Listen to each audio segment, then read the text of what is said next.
آج وہ 420 روپے سے لے کے 450 روپے فی کلو، اور اس میں جو انٹرنیشنل جو پرائسز میں انکریز آ رہا ہے وہ اس کے اوپر اس میں شامل نہیں ہے. اس کی پرائسز کو تقریباً $1774 پہ چلیں گے فی میٹرک ٹن، اس میں بھی اضافہ ہو رہا ہے. اچھا، ان حالات کے اندر ڈیٹیل میں تو ہم بات کریں گے وزیر اعظم صاحب کے پیکج کے اوپر کل انشاءاللہ، لیکن آج اگر صرف آپ ایک چیز کو ڈسکس کر لیں نا کہ وزیر اعظم عمران خان صاحب کی دو چیزیں جو ڈائریکٹلی انہوں نے دی، ایک تو پیٹرولیم پروڈکٹس کے اوپر انہوں نے 10 روپے فی لیٹر پیٹرول اور ڈیزل کے اوپر ریلیف دی، دوسرا جو ایک سرپرائزنگ چیز تھی موریٹوریم بھی کر دیا نا جون تک، وہ کہہ رہے ہیں کہ پیسے منجمد کر لیں گا. یہ پیکج بنا ایک انتہائی ایمرجنسی کے دوران، ایون کہ آج بھی وزارت خزانہ میں اور وزارت جو توانائی ہے اس کے اندر بہت ساری فائلز ورک میں ابھی ہونا باقی ہے. آج بھی کیبنٹ کمیٹی آن انرجی کی میٹنگ ہوئی تھی تو اس کے اندر یہ ڈسکشن میں آیا کہ وزیر اعظم عمران خان صاحب نے جو بجلی کی قیمتوں میں انہوں نے کہا جی کہ 5 روپے فی یونٹ اضافہ وہ نہیں کریں گے اور جون تک نہیں کریں گے. تو ان کے خیال میں جو انہوں نے سی سی او کو بتایا اس کی جو کوئی تصحیح کریں گے، اضافہ نہیں کریں گے یا کمی کریں گے؟ سوری، اس میں وہ کمی کر دیں، کمی کر دی، اناؤنس کر دیا، ابھی کمی کر دی ہے 5 روپے فی یونٹ. اب ایک تو ان کی سپیچ میں یہ چیز کلیئر نہیں تھی کہ یہ بیس ٹیرف میں کمی کر رہے ہیں یا فیول پرائس ایڈجسٹمنٹ میں. بعد میں جو حماد اظہر نے ٹویٹ کیا اس سے امپریشن یہ آ رہا تھا کہ فیول پرائس ایڈجسٹمنٹ کی مد میں ہے، تو اس کا جو ایسٹیمیٹ جو لگایا اس کی منسٹری آف انرجی نے تقریباً ان کو 85 ارب روپیہ چاہیے. تو آج انہوں نے سی سی او کی میٹنگ میں یہ سوال ریز کیا کہ یہ پیسے کہاں سے آئیں گے. ابھی ہمیں اس کے اوپر کلیئرٹی نہیں ہے چونکہ شوکت ترین صاحب پاکستان میں نہیں ہے، وہ آؤٹ آف کنٹری ہیں، وزٹ کے اوپر غالباً منڈے یا ٹیوزڈے کو وہ واپس آئیں گے. تو میٹنگ میں یہ بات کی کہ شوکت ترین صاحب کو پتا کہ انہوں نے یہ پیسے کہاں دینے ہیں. ہیونگ سیڈ دیٹ اگر یہ کر دیتے ہیں 85 ارب تو ان کا منیمم ایسٹیمیٹ ہے آج کی پرائس کے اوپر. اگر یہ تیل کی قیمت اوپر جاتی ہے اس کی وجہ سے پھر آپ کو فیول پرائس ایڈجسٹمنٹ میں آپ کو اضافہ کرنا پڑتا ہے، تو پھر آپ کے سرکولر ڈیٹ کے اوپر کیا امپیکٹ آئے گا، آئی ایم ایف کے پروگرام کے اوپر کیا امپیکٹ آئے گا، اس کے اوپر بھی ہم کل میں بات کریں. لیکن آج جو لیٹسٹ نمبرز پیش ہوئے ہیں کیبنٹ کمیٹی اور انرجی میں سرکولر ڈیٹ کی، وہ صرف دیکھ لیتے ہیں کہ جو سرکولر ڈیٹ ہے جو جنوری 2022 تک کا جو کیومولیٹو ہے وہ تقریباً 2358 ارب روپیہ پاکستان کا سرکولر ڈیٹ آلریڈی ہو چکا ہے. یاد رہے کہ یہ 1148 ارب روپیہ تھا جب پی ٹی آئی کی حکومت اقتدار میں آئی تھی.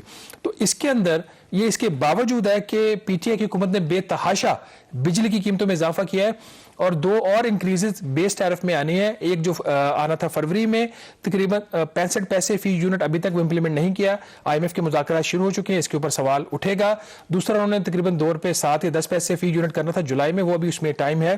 اس کے باوجود کامران ہمارا جو سرکولر ڈیٹ میں اضافہ گراس اضافہ ہے، اگر حکومت سبسڈی یہ جو انہوں نے کچھ پیمنٹس کی ہیں پرنسپلز کی پاور پلانٹس کو ان کو نکال بھی دے تو گراس اضافہ صرف 7 ماہ میں 381 ارب ہے.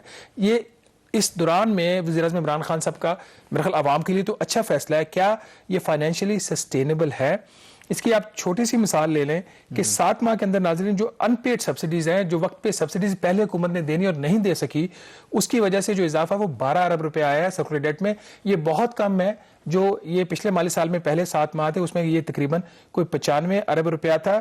جو اصل چیز ہے جو آئی پی پیز کو جو انڈیپینڈنٹ پاور پروڈیوسرز ہیں ان کو جو انٹرسٹ چارجز جا رہے ہیں کیونکہ سرکولر ڈیٹ میں ان کا پیسہ پھنسا ہوا ہے، وہ ان کو انٹرسٹ پیمنٹس حکومت نہیں کر پا رہی، اس کے وجہ سے 70 ارب روپے کا اضافہ ہے.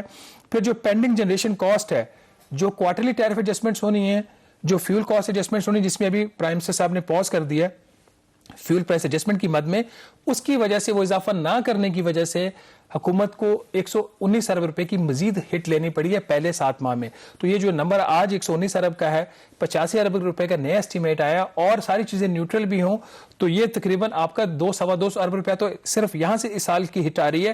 اسی طرح جو ڈسکوز کی پاور ڈسٹریبیوشن کمپنی کے جو لاسز ہیں، اس کی ان ایفیشنسیز ہیں، وہ مسلسل بڑھ رہی ہیں. 48 ارب روپے کا نقصان سرکولر ڈیٹ میں اضافہ اس وجہ سے، 79 ارب روپے کا اس لیے اضافہ ہوا کہ یہ تمام جو پاور ڈسٹریبیوشن کمپنیز ہیں وہ اپنے بلوں کی جو ریکوری ہے وہ نہیں کر سکی. تو کامران یہ وہ ایک براڈر صورتحال ہے سرکولر ڈیٹ کی کہ آج ہم ایک سٹاک کے اوپر بیٹھے ہوئے ہیں جو نمبر ہے 2358 ارب روپیہ. پرائم منسٹر کا ریلیف پیکج آ گیا ہے، پیسے کہاں سے آنے ہیں آج تک کلیئرٹی نہیں ہے. میرے خیال میں اس میں جو میں آخر میں یہی کہوں گا، جو ظاہر ہے کہ جو ریلیف پیکج کا اعلان کیا ہے، ظاہر ہے کہ وزراء ہیں اور عوام کے لیے ایک حد تک ریلیف بھی ہے. کوشچن ہے کہ سسٹینیبل ہے یا نہیں ہے. آئی تھنک اس طرح کے آؤٹ آف باکس سولوشن کی آپ کو ضرورت ہی نہ پڑتی اگر یہ گورنمنٹ 3.5-4 سالوں میں جن اصلاحات کا انہوں نے وعدہ کیا تھا، جو سرکولر ڈیٹ کی آپ نے بات کی کہ آؤٹ آف کنٹرول ہو رہا ہے، اگر اصلاحات کر لیتے تو شاید یہ آؤٹ آف باکس سولوشن کے اچھا، بجائے اس میں ایک نمبر میں بتا دوں 381 ارب کا گراس اضافہ تھا. انہوں نے جو پی ایچ پی ایل کے جو پرنسپل لونز کی ری پیمنٹس کی ہیں اس کی وجہ سے 55 ارب روپیہ کم ہوا.